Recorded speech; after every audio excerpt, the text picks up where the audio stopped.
All right, everybody, welcome. In breaking news this morning, Brett Adcock, the CEO of Figure AI, humanoid robot company, dropped yet another incredible demo. This is a big one. I really think it's a very powerful demo because for the first time, you can actually now speak and talk to a humanoid bot. Everything's been autonomous. You can ask it to do activities and it understands. Figure announced a couple weeks ago they partnered with OpenAI, and this is their way to show this partnership and what it can do. We've got Søren Basher joining us. He's creating all these business cases for humanoid bots. We've got Scott Walter. He's a two-time robotics co-founder. Welcome, guys. Hi, Herbert. Hello, Herbert. So let's get to what we're sharing here is news. Brett Adcock dropped this just a few hours ago, really an hour ago, said OpenAI and Figure, right? You can now do conversations with humans on end-to-end neural networks.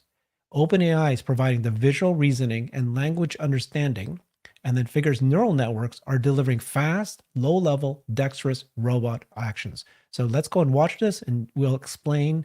We've got the two experts here to explain what this all means. Let's go watch the video.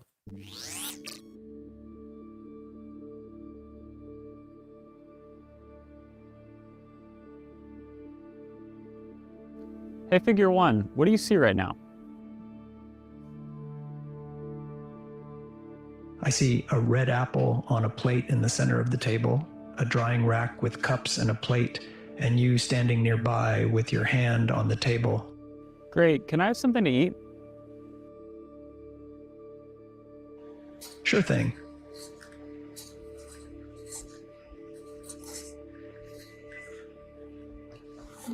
Great. Can you explain why you did what you just did while you pick up this trash?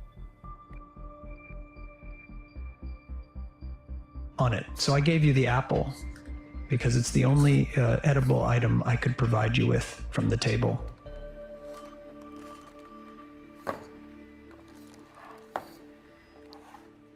Great. So, based on the scene right now, where do you think the dishes in front of you go next?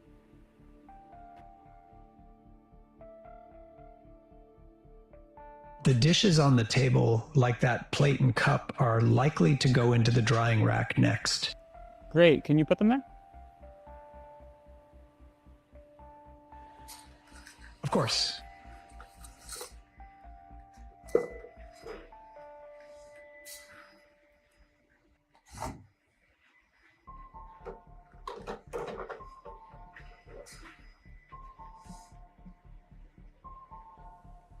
All right, so how do you think you did? I think I did pretty well. The apple found its new owner, the trash is gone, and the tableware is right where it belongs. I agree. Thanks, Figure One.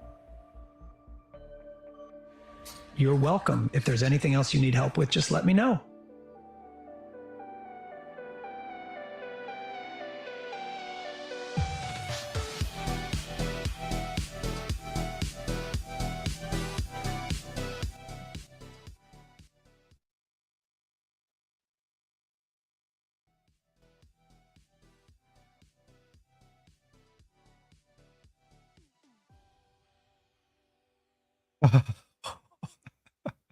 Wow. Okay, there's just so much that was going on there. I want to get your thoughts on it. Let me start with this though. A lot of people, their first reaction when they saw that video was they thought that it was faked. They thought that I want to ask you guys to what extent this could have been faked, because specifically when he was speaking to the bot had human-like pauses. CERN asked this question to Corey Lynch, who is responsible, one of the AI people working for Figure. Says, great stuff, Corey. Some people are confused by the speech pattern with human-like pauses. Can you discuss that?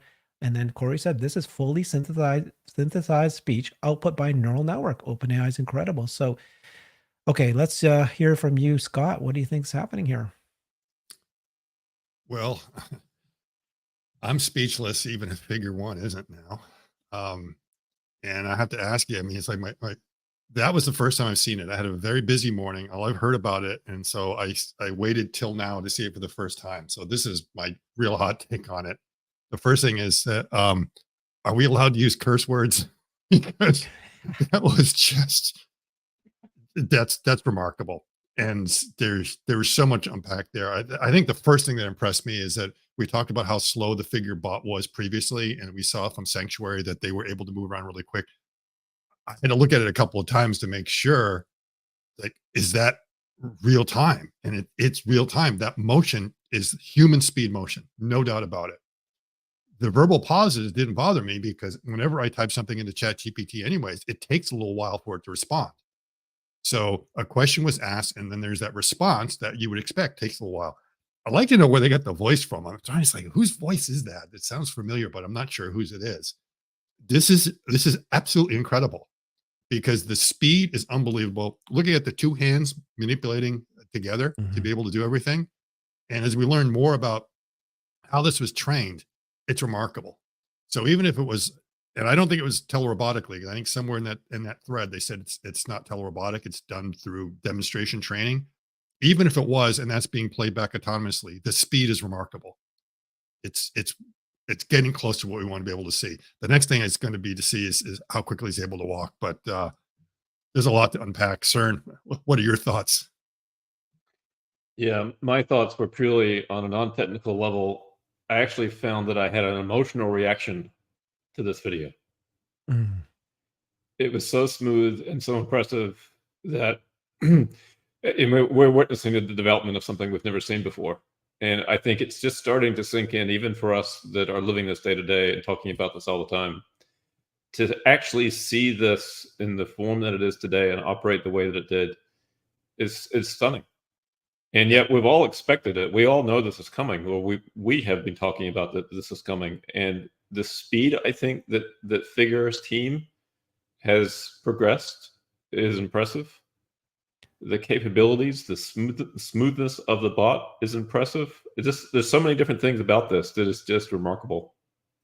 Yeah, Scott, what does this mean? Mhm. Fully learned, fast, dexterous manipulation.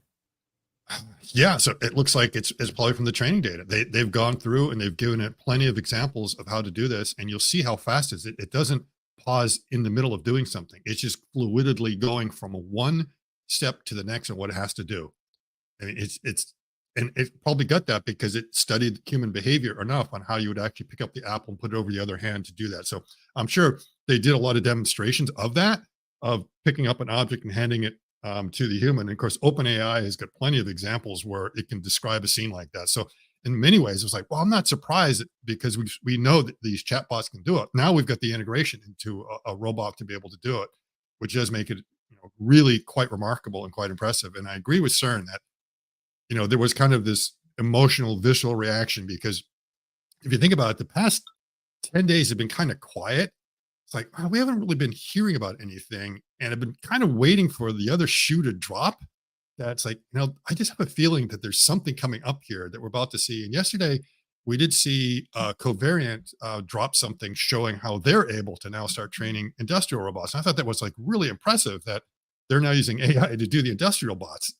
And I thought that was like, wow, that was nothing to, to kind of sneeze at what they did there. That was impressive. And it's like, and when I saw that, it was like, you know what? It's a matter of time before we start to see it for human bot. And again, that was Right, so kind of the shoe I was waiting to hear drop. And here it is this morning. We're joined by Dr. John Gibbs. He's going to be able to give a tremendous commentary on the response by Corey, who is actually one of the AI experts that work at the Figure. He breaks it down. We're going to go through his deep kind of explanation of what's happened. So let's just explain a little bit more of the background of what we're seeing here. So we've got this is Brett Adcock continuing, and he said this, right? 2 weeks ago, we announced Figure and OpenAI are joining forces. This is when they made that big news that they have $675 million Series B raise. They're going to push the boundaries of robot learning. Together, we're developing next generation AI models for our humanoid robots. It's just been 13 days. We're excited to share today's update. So this is what they said, right? It's end-to-end neural networks. This is neural networks learning this. There was no teleoperation. And I think, Scott, you've explained before that Figure is approaching this a little bit differently than others, where they don't do the teleoperation training. They're showing it a human's doing it. And then the bots cameras are watching the human do it. and then they keep training it that way until it learns what you expect them to do. So it's probably choreographed, it's scripted for sure, but it's able to mimic. It's a little bit different. It's not so much as choreographed. It's been taught many demonstrations. So remember, a lot of people made light of the coffee demo. Oh, what was the big deal about the coffee demo? I think what shocked everyone at Figure is how easy it was for them to do that. They realized, whoa, we're onto something. We demonstrate it a bunch of times and we capture that data, and now the bot can repeat it. And clearly they've done a lot more demonstrations of things like that. I'm sure they demonstrated how you would pick up an apple multiple times from different locations of different people doing the same thing a few times to get it. So if you want to think of it scripted that way, more or less, in that, oh, we're just rehearse our lines that we're going to have for the play. But every time you do the play, it's a little bit different. It's a little bit of improv here and there. So they've been learning how to do a lot of things. And I think they've taught quite a bit. And the fact that it can play that back based on just a couple of descriptions is remarkable, unless it was like so super scripted that it was exactly like that. I have a feeling there was a bunch of different tasks that it could do that it's been trained on, that's able to do really, really well. And now you can put in the variability of, is the operator there putting that basket down in the exact same location each time, or just roughly in the same area, in which case it just knows what to do to go over and pick it up. And then he shook it. Yeah, he shook the basket. He purposely shook the basket so you can actually see that, you can pick it up. Okay, so let me just can I jump in real quick, Herbert, with that? Please. Because Corey's what Corey wrote actually pertains to all of this stuff. And I don't know if you can bring up Corey's post, his sort of he and Brett both posted around the same time, I believe. But anyway, he specifically talks about how the LLM gives it a short-term memory, which is something that I've talked about with Tesla, with their Optimus and their full self-driving, how the large language model would provide a short-term memory. So that's I'm very happy to see that Figure is working on that, because that was something that seemed like the obvious way to go in terms of an LLM. But more specifically, let me see if I can find this. The same model is responsible. So the same model, the LLM that OpenAI is creating, is responsible for deciding which learned closed loop behavior to run on the robot to fulfill a given command, loading a particular neural network weights onto the GPU, and executing a policy. So basically, we're looking at a situation where the LLM goes like, okay, I'm supposed to pick up an apple and hand it to this person. And then it goes into like a catalog of different potential actions that it can do.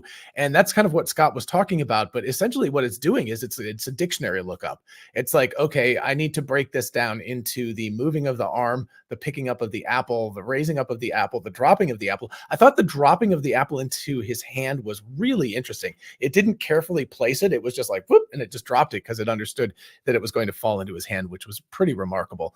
But basically, it has a bunch of these actions that it can then string together, utilizing the large language model as sort of a command center. That's its sort of rational thinking, planning part. And then it utilizes all of these closed loop actions to be able to execute what it needs to do. And it understands the relationship of a task with the closed loop behavior, which is also pretty incredible. And then it also loads the particular neural network weights into the GPU and executes it. So if it's doing an action like picking up the apple or something like that, that's not just residing in memory, because it would be way, way, way inefficient. You'd have to have a GPU with like, hundreds of gigabytes or maybe a terabyte of a video RAM, which you just don't have.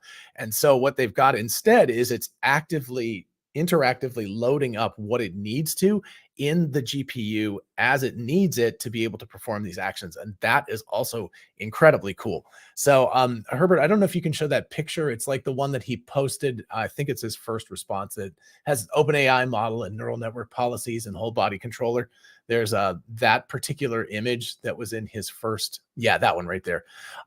So if you look at that, you can see, can I have something to eat? So first of all, it has to figure out what exactly the human being is asking for. That's very sloppy, right? That's the way humans talk to each other, but it's not the way you program a robot. You say, please move your arm 32 degrees, rotate this joint 32 degrees and do this and all that kind of stuff. So can I have something to eat? It then comes in and uses what we're used to now with OpenAI, with like ChatGPT and stuff. It would be able to understand that question using it's speech to text, it then figures out what it needs to do, the behavior selection. So it goes to the neural network policies and it figures out which tasks it needs to do. And then it utilizes its cameras and everything like that. That's also part of OpenAI's system and probably part of Figures as well, to be able to segment out the scene and understand what's in the scene and then to pick up the correct object that it needs. And 1 kilohertz joint torques, I assume that's the speed at which it's running. So it's running like 1,000 times per second. I think that's probably the low level control system. Yeah, Is, exactly. Yeah. So that's something you have at the low level to make sure the torques are kind of following the profile. Right. But what I think is more impressive is the 200 hertz action. So that's where it's going to make a decision on what the path is going to be. So it's planning the path there, and then the low level control system is trying to faithfully follow that. And 1 kilohertz, that's also pretty fast. I mean, modern day control systems, in the old days they weren't quite at that speed. But the 200 hertz on the actions, that's why we're seeing that smooth transition from one to another. It's not having to hesitate. It just goes right on into the next move. And of course, if it course corrects very, very fluidly, because it's 200 times a second is faster than the human eye can see. So it's pretty amazing.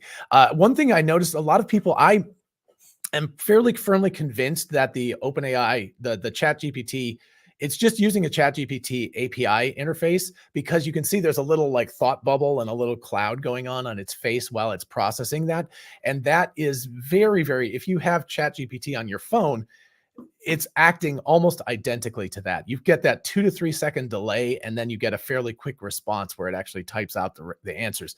So, a lot of people were saying that they were like, no, you're stupid, John, that this thing actually is running in-house on Figure, but ChatGPT is huge. I don't think they can fit it on Figure. So I think it's running in the cloud right now.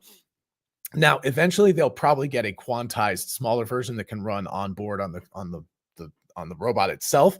But at this point, it seems fairly obvious that what it's doing is it's taking in that information and then it's sending it to the cloud. It's waiting for ChatGPT to respond via just a standard API. And then as soon as it does that, I think you'll see it right here. It's got like a circle on its eye. And then he finishes. Yeah, there you go. So you can see it kind of turns into a cloud where it's like thinking for a second. And then it receives that response and then proceeds to determine what sort of tasks it needs to do and then executes those. So that's the reason why I think there's that gap we see when the guy asks him the question. It says like, can you get me something to eat? And it thinks about it for a couple seconds. And then when it acts very quickly and very smoothly. It's not delayed at all. Super cool. That is amazing. Thank you so much. That was great explaining all that. So let's step back and let's go back to, I just want to complete what Brett said. He's basically saying, right, that this is no teleop, end-to-end neural nets filmed at one speed. So and shot continuously. So they're trying to say that this wasn't, edited to make it look like this. And there's been a speed up of the way, how fast the robot's been actually moving. He says that it's the Figure's onboard cameras feed into a LLM vision language model, actually VLM, trained by OpenAI. Figure's neural nets take images in at 10 hertz through cameras. And then the neural net is then outputting 24 degrees of freedom actions at 200 hertz. They've vertically integrated everything, he says, right? We have hardcore engineers for motors, firmware, thermals, electronics, all this, battery, actuator. They're doing everything themselves. And then he shared this video here showing that they do this in-house. They have these big machines. I guess it's cutting up steel to make things. Yeah, so that's a CNC machine. They seem to be pretty capital efficient as far as the amount of funding they were able to go through in the first round. So I suspect they are probably leasing these machines rather than owning them outright, just because they themselves could easily chew up that initial $70 million budget they had. So I'm sure there's a lot of things like that to making sure they're capital efficient. But you want something like that in house so you can get the quick turnaround to be able to manufacture all your equipment. Okay, so wow, he said this, right? Corey Lynch and Toki Migematsu, they're the ones that he attributes the AI work. So there's AI that OpenAI is sharing, right? And then there's AI that Figure is doing. Do you guys can you explain that a little bit? John, you want to take that away? Yeah, sorry, I was sitting here. Can you ask that question again? I'm sorry, I was reading Corey's response again and trying to like process it all there. So sorry, what did you say, Herbert? My apologies. Sounds like you have that same pause that OpenAI. Maybe Yes, I you did. are I really thinking. Thinking. Yep. Yeah. All right. Sorry. So I'm asking, obviously, Figure has their own AI team, but they're also Yes. partnered with the OpenAI. Then Yes. he says that this too are the AI leaders for Figure. What exactly is the difference between what Figure is doing for AI and what OpenAI is doing for Oh AI? gosh. Now, okay. So if we can really actually believe Brett, which again, you know, there's ways of stating this. They can have an official relationship that is 13 days old, but they might have had a relationship that's quite a bit older than that, and they've actually been working behind the scenes for a while. So those two options make a big difference. If it has only been 13 days and they've bolted on OpenAI's stuff very, very quickly, then what they've done is they've essentially probably utilized, now I'm not saying like the stuff that the public has access to, but a deeper level API integration into OpenAI's stack. So they've got something that they can actually use that OpenAI has previously built, but it's OpenAI's thing. It's not it's not what we have. Sorry, my dog is walking around here. So hey, I'm in the middle of a meeting. Sorry. Anyway, so they're utilizing OpenAI stack, but they're doing it in such a way that they are they're just using what's pre-built from OpenAI and they're bolting it onto what Figure is doing. Now, if they've been working together for a couple of months rather than just a couple of weeks, then they might have some deeper integration where they've actually got some of OpenAI's stuff that's custom built for them. It really depends, you know, on exactly how long this relationship's been going on. If it really has been going on for 13 days, then it's almost impossible that they have something custom built in. That what they're doing is they've created a custom like interface between OpenAI and Figure the bot. They don't have anything that has been built by OpenAI specifically for them in terms of something deep, right? It's a relatively small, lightweight piece that's going on between the bot and the OpenAI's basic chat GPT interface. It's either way, it's really, really cool, but I just don't know. I don't have the insight to know which one of those. I would think that actually is. they were already playing with it, just like all of us can Oh, yeah. play around with it. And certainly in January, they already saw something, and they probably already had some deeper integration because remember the announcement was Microsoft and OpenAI like back in January before they actually did the round. So there was probably always something preliminary. But the other thing is, let's go all the way back to October.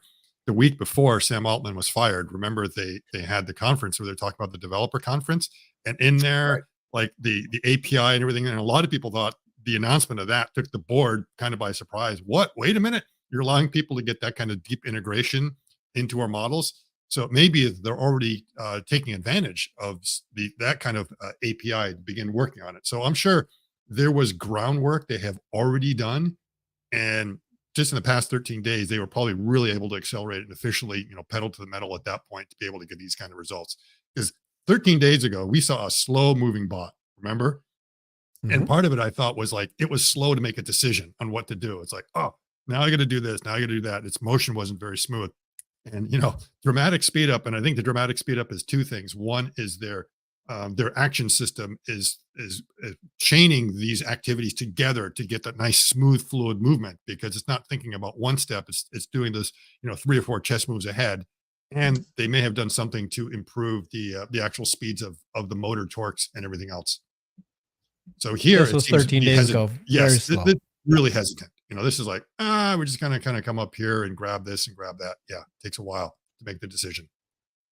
Okay. So I want to share more about what Corey does and replay this video, because what's really, really cool about this particular demo, right, is that you can now communicate to the bot. Having said this, Scott, you and I did a show where Agility Digit, they were using, I think they had a partnership with OpenAI as well, and they basically told the Digit bot, go pick up, there's 4 items on the ground. They said, pick this up. Was that They OpenAI also, or was that the NVIDIA? I'm just trying to think whether it was kind of combined together. I think it's OpenAI. I took a look at the news articles, and then they were able to say, "Hey, pick the box that has the same color as Darth Vader's lightsaber, and Right. it knew that it was the red box, put it in the highest tower. It knew how to do that. But still, this So is it's similar. very, very It's incredible. it's Yeah. basically the same thing. You know, give me something to eat. Okay, it's Yeah, gonna look for and it something to knows what eat. it is. So here's Corey Lynch. He says this: we are now having full conversations with Figure. Thanks to our partnership with OpenAI, our robot can describe its visual experience. Okay, describe its visual experience. That's incredible, right? Plan future actions, reflect on its memory. This is what John was saying earlier. That's incredible. Explaining its reasoning verbally. And he's going to do a technical deep dive. So before we do that, I want to replay the video and So- watch it again. Yeah, go ahead, John. For folks, like, pay attention to this, especially. This was the thing that made my mind actually completely explode, was when he asked it to clean up the trash and talk to him at the same time. It's able to do, that's a human thing, and I did not think that robots would be able to do that for a very long time. So basically, it's describing what's going on as it's picking up the trash and putting it away. That in my mind is just like, John, that was, I will disagree with you for a second. If you ask me a question while I'm driving, you don't want to do it because I Correct. have a hard time being able to focus on driving and answer someone's conversation at the same time. So it's remarkable multitasking that it was able to do that. Yeah, let's doing watch it better again. than some conversation when humans. you're doing the dishes, but you know, Right. that is remarkable. So don't attribute it Yeah, to all, please. Let's watch it again, guys.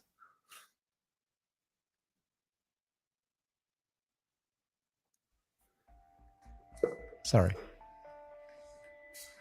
Oh, is this the part, or did you want to do the other part where it's cleaning No, up it's the it's trash? earlier on when it's cleaning up the trash. So it's like right at the beginning when it's got the apple. Like he says, what's in the scene, and then he says, "Well, this part." Okay. Great. Can you explain why you did what you just did while you pick up this trash? Wow. On it. So I gave you the apple because it's the only edible item I could provide you with from the table.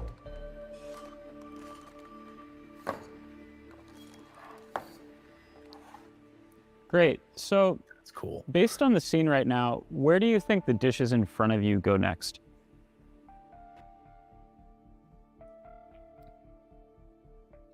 The dishes on the table, like that plate and cup, are likely to I go think they're into the using drying Brett's rack voice. next. Okay, let's pause for a second there. Was the voice familiar? I thought it was Brett. Now I heard it the second, third time. So they are using they're synthesizing his voice. The crazy thing is, it says at one point. I was like, is that's not a standard ChatGPT answer? That was interesting. No, but yeah, I already covered that earlier, John. I think you missed it, sorry. but Yeah. no, it's okay. CERN asked Corey, great stuff, Corey. Some people are confused by the speech pattern with human-like pauses. Can you discuss that? It does this. It did that, and he said this is fully synthesized speech output by neural network. Right. OpenAI is incredible. Yeah. Well, if you remember, Microsoft just was it Microsoft or Google? A few years ago, they had displayed something about like an assistant that would make a reservation for you at a restaurant, and it made the phone call for you. Do you remember that? Yeah. Yes. Yeah, Yes. It was also very, very natural, where they're able Right. to do all Gotta the be different natural. pauses and everything else. Mhm. Yeah. Yep. Okay, so Okay. break that down for me. That scene. I got to Yeah. slip out right now. I've got some urgent business to press on to, but yeah. You'll be back in 5. I may not have to. I've got a traffic jam in front of me. I've got to get ahead of. So Okay. Okay. I'm gonna say au revoir. So Okay. John, thank you so much, Fun with Scott. live stuff. So can you explain that scene, Scott? John, so that scene, right, where he actually was able to, like, he paused and there was a plate and a cup, Right. and it goes, what should I do with it? And it figured it out what I should do with it. What do you think's happening there? Well, Like, that was- again, this is the kind of thing we're starting to see. You can experiment this with this yourself.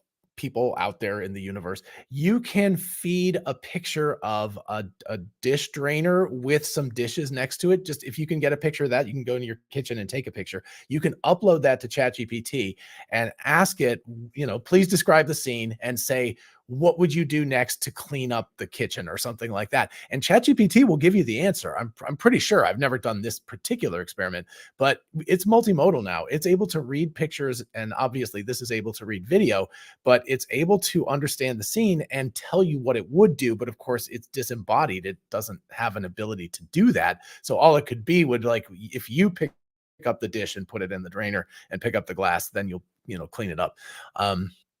But that's the kind of thing that with a body, all of a sudden, this is the thing that's just mind blowing, is how fast this is all happening. Because it was only very recently that we started seeing OpenAI and other players have this ability to interact, like to use a large language model in a multimodal way. I think Gemini was the first one maybe that did that.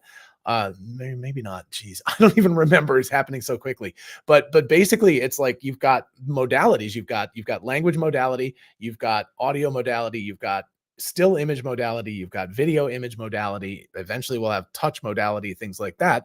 Actually, talked to the CTO of Sanctuary about that. About modalities of touch and things. So we've got these multimodal things that are going on.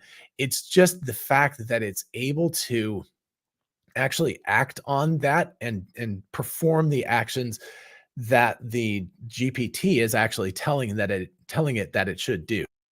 So again, I think if somebody wants to take a picture of their kitchen with some dishes and stuff that are not put away in a drainer, and then ask the GPT what it would do next to clean up the kitchen, it will probably tell you what to do.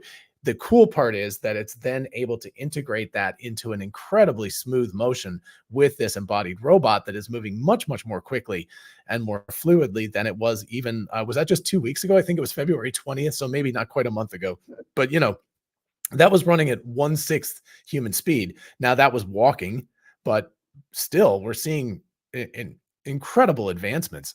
I mean, it was operating, the hands were operating relatively close to human speed. I wouldn't say that was like, super fast, like you're a chef at a kitchen or something and you're moving around really quickly. But in terms of that motion, if that was a person doing that, I wouldn't think that person, I would think that person was a normally abled person and was operating at normal speed. That's pretty incredible that it's able to make that kind of progress in just a month. Yeah. John, just a couple of questions for you. The bot picked up the apple with its right hand. To me, it looked like the apple was kind of in the middle. Why did the bot use the right hand instead of the left hand? The left hand needed to be in the left hand to pass it to the person. Right. Interesting. It's very slightly to the right, at least from trusting that camera angle. So, or else maybe it was just designed to be a cool demo of the fact that look how beautifully it passes off that apple. We saw this happen with Optimus fairly recently when it was able to pass the egg from one hand to the other, but it's much, much more slow than what this is. Now, admittedly, that was, I don't know, October, November, something like that. That was months ago. And at this point, that's the Stone Ages. But so we're assuming the bot is making a decision about which hand to pick it up with. Yes. Yeah. And it may have been intentionally set. You can see like his center of mat, like the black line in the middle.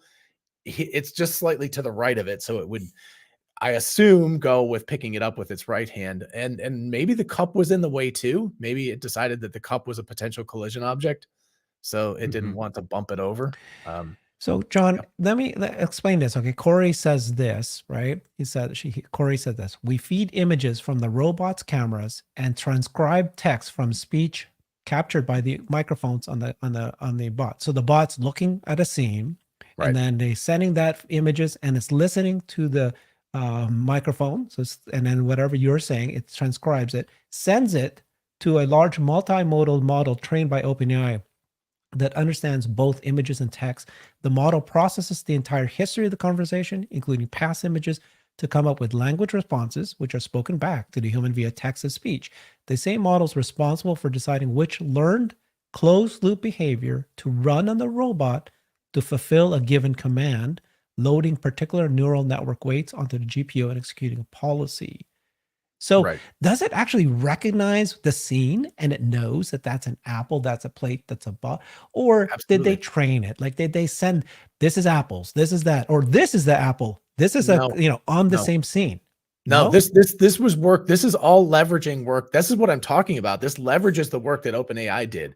So I assume, because I think they're still training GPT-5, that this is GPT 4.5 Turbo or something. It may be a little more advanced version that's available to the public, but more or less it's the same thing that you can play with, in ChatGPT in that interface. It's just integrated with the cameras and the microphone. So they're using OpenAI created whisper, that the speech to text. So they're using that to transfer it into text. The text is then just fed to it, just as if you were typing it, right? So the guy could have typed it in instead of telling it to him, telling it to the robot, but that would be very cumbersome. But once it's in that text format, it's able to then act on it and then take in the images. So again, like I said, you can play with this right now. You can upload an image into ChatGPT and you can say, please describe what's here in this image and tell me what food I might be able to eat. And if you had a picture like that, it would go like, well, there's an apple there, so you could eat the apple. So it's leveraging a lot of power that OpenAI has built in just because they've got these massive, amazing pre-trained models that exist. It's amazing. So what do Yeah. you guys think? Let's compare Figure and Tesla. Tesla owns Grok. We're assuming there's going to be a Grok integration into the Optimus. They have not demoed the ability to have LLM or speak and to understand. How far away is Grok from OpenAI's ability to do this, which is what, again, Corey said, right? OpenAI is able to translate ambiguous high-level requests like "I'm hungry" to some context-appropriate behavior like "hand the person an apple." Describe why he executed a particular action in plain English. It was the only edible item I could provide you with from the table. Is that something that Grok might be able to do? I would think so. Grok right now is not multimodal though. Grok 1.5 that is supposedly going to be released relatively soon, I believe will be multimodal, so it will be able to take in images and look at scenes, but currently it cannot do that. So that makes it kind of impossible to compare it. But also OpenAI has been working on ChatGPT for a long time, and XAI has existed for less than 1 year. What was it, April something that they were incorporated?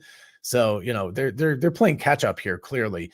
But once XAI gets a multimodal version of Grok that can actually interact with images and sound potentially, then it would be able to do the same thing, because this is just in the wheelhouse of a large language model, is to be able to do things like you interact with it via text and it's able to really understand things quite well. Yeah, so this capability of a large language model, OpenAI is just one of them. There's multiple. It's actually impressive, but it's not like they have something that's a moat. Corey Lynch says this, and I'd like to ask you this, CERN. He says this: even just a few years ago, I would have thought having a full conversation with a humanoid robot while it plans and carries out its own fully learned behaviors would be something we would have to wait decades to see. Obviously, a lot has changed. And then he says, Figure's the best place in the world right now to scale up embodied AI. We're talking about embodied AI. It is pretty incredible. Join them as an employee. What do you? Yeah, tell me, CERN. This is crazy. There's a couple of things about this. A lot of people I talk to say the bots are too slow. It's going to take years, decades, maybe not even my lifetime before we see this. Robotics is not new, right? All these things, but what we're seeing is a massive acceleration in the capabilities of robots, obviously led by the developments with the AI. I think what is really interesting for me is the bot's ability to multitask, and that's what Corey was mentioning there. And I'm curious about what the limits of that are. We know that humans are terrible at multitasking, right? We can certainly do an action and speak. Like we can do the dishes and we can talk while we're doing that. But can a humanoid bot do something with the right arm, do something with the left arm, do something with its feet, and talk at the same time? Is that going to be a capability that we're likely to see? And if so, that would be pretty incredible. So I think Herbert, what's that? That old thing where you pat your head and rub your tummy? I still can't do it to this day. But to be able to see Figure or Optimus or something like that, be able to do that kind of action and then talk to us at the same time, or I mean, just basic walking and talking, right? Human beings are quite good at that. We can walk around and have a conversation while we walk through a park. It's unclear at this point. Actually, yesterday, if you'd asked me that question, I would have said absolutely no, it can't. But, but one day later, it's like, well, okay, they can. They can at least sort trash while they talk. So Yeah. it can run as many. Yeah. I mean, so that's the real thing here is what Darwin is talking about here is we're talking about kind of like what humans do, but you process a thread for a period of time and then you jump to another one and you process that for a while and you jump to another one. Or if you've got a massively parallel thing like a GPU, you can work on multiple things at once. But it's able to multi-thread this stuff, and it's just a question of how good the hardware is, how efficient the software is. I'm sure there are limits at this point, but it's very impressive to watch it be able to do two things at once.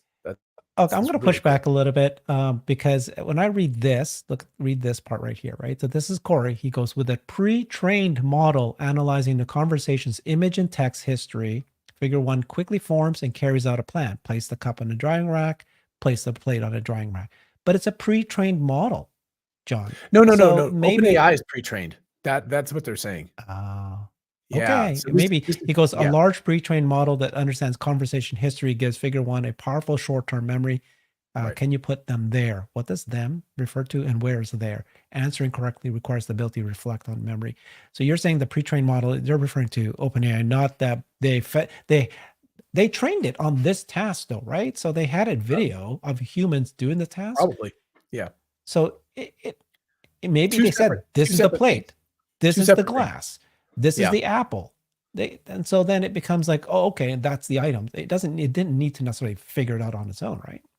Well, I think there's the training of the action.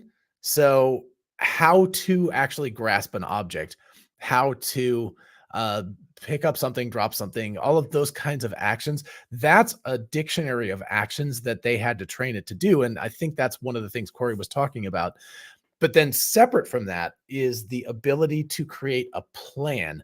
Previous to this, you would have pretty much had to tell it very explicitly what to do.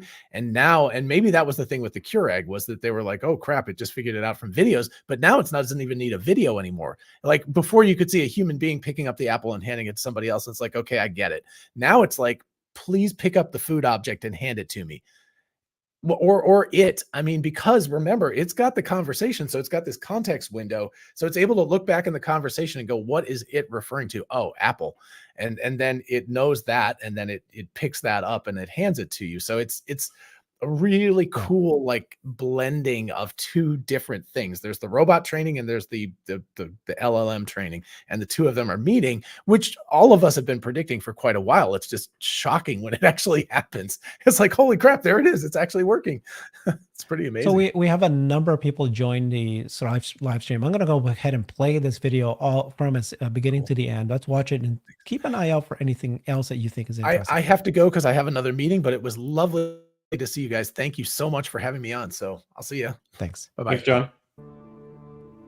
I see a red apple on a plate in the center of the table, a drying rack with cups and a plate, and you standing nearby with your hand on the table. Great. Can I have something to eat? Sure thing.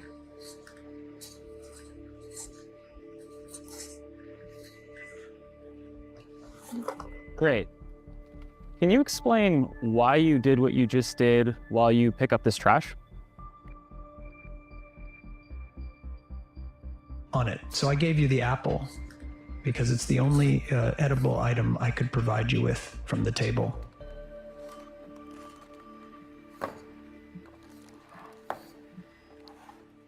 Great. So based on the scene right now, where do you think the dishes in front of you go next?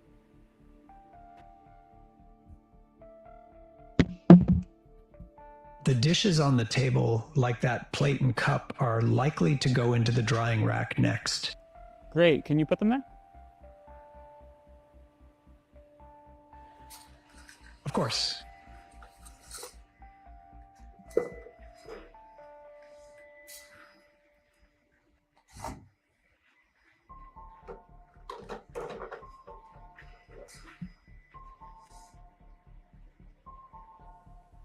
All right. So how do you think you did?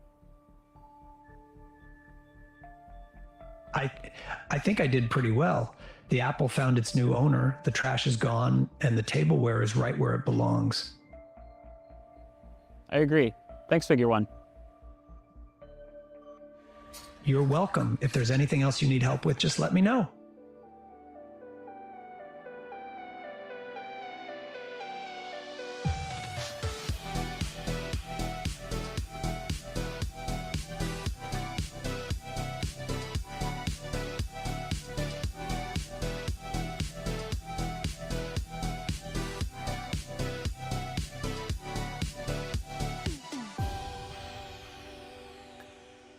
Okay, so John, CERN, you said to look at Ted Xiao's post. He's Google DeepMind, and Brett replied to it.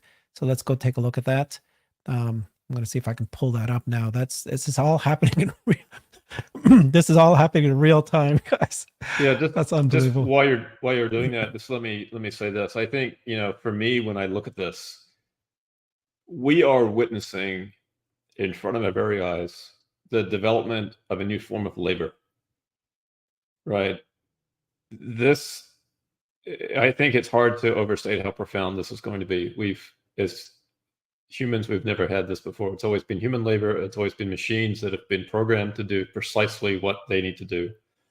We are inventing something else that in many respects could replace us. And certainly longer term, there's major issues with that down the road. But in the short term, there are plenty of tasks and jobs that need to be done by machines because there are not enough humans to do them. So that's number one. The second thing that this makes me realize is we are witnessing the development of a new computing platform. Computers are great. Phones and tablets are incredible, right? Being able to talk to a device that's in the room is incredible, but this is something else. This is something that can walk around with you. It can talk back to you. It can interact with you. My computer does not make a cup of coffee for me. My computer does not hand me things. My iPhone does not do that either. So this is a new form of computing. And what that means, I think we don't even begin to understand what that could mean. The applications that can be built on top of this or along with this are staggering. And it's also a new form of interaction, whether it's with computers or people. This robot will be able to talk in any language and have any voice that you want it to interact with you with. It could sound like your spouse. It can sound like your best friend. It can sound like a deceased family member if you want it to be. It can sound like your kids. It can sound like any accent, any person in the world. Right. And I think that's kind of remarkable. And what does that mean? I don't know that we know. But I think we're going to find that people very quickly and very easily and very comfortably interact with these humanoid robots. And I think that was kind of the genesis maybe for me of this sort of emotional moment that I had when I watched this today. Is that there's a realization that we're witnessing something very profound. And then maybe for me, I think about my father. I lost my father 10 years ago to cancer. It would be pretty cool to have a conversation with him. And I know that doesn't bring him back, but to have that moment, to have that experience, even if it doesn't sound like my father, to speak the way that my father spoke would be pretty cool. But if it could sound like him, that would be pretty cool too. Oh yeah, certain. We talked about the use cases, and elderly care is one of the top use cases. And surprisingly, I've been one of those people that keeps thinking that huge market. You just said at the beginning of your thing about for factory and unfulfilled jobs. But yeah, because of what you're seeing now, being able to interact with a bot, now you're starting to realize maybe this will be accepted more easily than for folks and different voices, different perspectives. You asked me to present Ted Xiao's tweet here, right? So Ted works for Google DeepMind. I actually was speaking to him myself, or going to be speaking to him shortly. Great progress. Exciting to see the intersections between high-level planning, reflection, low-level, high-frequency control. 10 hertz whole body control is very hard, so it's amazing to see such fluid and stable positions. And I think, where is it now? That And his comment there that Yeah. 10 hertz whole body control is very hard. And He Brett said whole body Adcock control. replied, yeah, whole body control at 200 hertz. Yeah. So Oops. I wish Wrong screen. Scott or John was here maybe to comment on that. I'm not qualified to comment on the significance of that, but maybe there's some folks in our audience that makes sense to them. Okay, so let's just recap a little bit here. Oops, geez, why am I keep presenting this? I need to share it again. So what we've seen here is Brett Adcock, CEO of Figure Robotics, just dropped a demo. This is a bot that's able to, because of its partnership with OpenAI, you can have whole conversations with it. It has memory. They were able to show that it was able to do tasks end-to-end. Neural networks means nobody coded this. It just learned by watching videos of a human doing these tasks. And then OpenAI is able to understand what the items are, able to understand what you mean by it. There was no teleoperation. So there wasn't like a human behind the scenes controlling the bot. Even for training, that wasn't what they did. This was filmed at one speed, and you can now see that the bot is able to move faster than it ever has been. It was shot continuously. And it's much faster speed. And then you've got the explanation from the AI team showing you how they did it, what it's able to do, and some pretty impressive. So this is true. This is a huge breakthrough. Having said this, OpenAI is able to do large language model, now visual language model, but it doesn't seem yet, we don't know yet if this is a true moat that other companies won't be able to just copy. I think at the end of the day, CERN and I, we've been doing so many videos on this, and we're just trying to show you guys that this speed of progress is so fast. So anybody out there who still thinks this is 5 years away, I would question that. I personally don't think it's 5 years away. In fact, yesterday at a conference, Digit, Agility's robotics company, had the robot called Digit, was in a conference. So there are people watching it in live demo, live working. The bot was moving very fast, doing pick and place tote maneuver, and it did it for hours. So it wasn't, this was not filmed. It wasn't prepared. It was actually doing, it was working pick and place. So these are jobs that it can already do now, and you can see that it can actually maybe do even more. Thank you, everybody. This is, appreciate everybody joining us.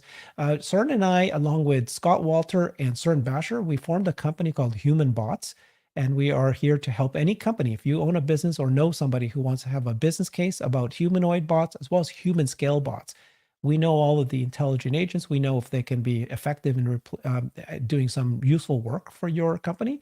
Please reach out to us. We're in the process of actually building that company. Thanks, everybody. Talk to you soon. Bye-bye. Thanks, Herbert.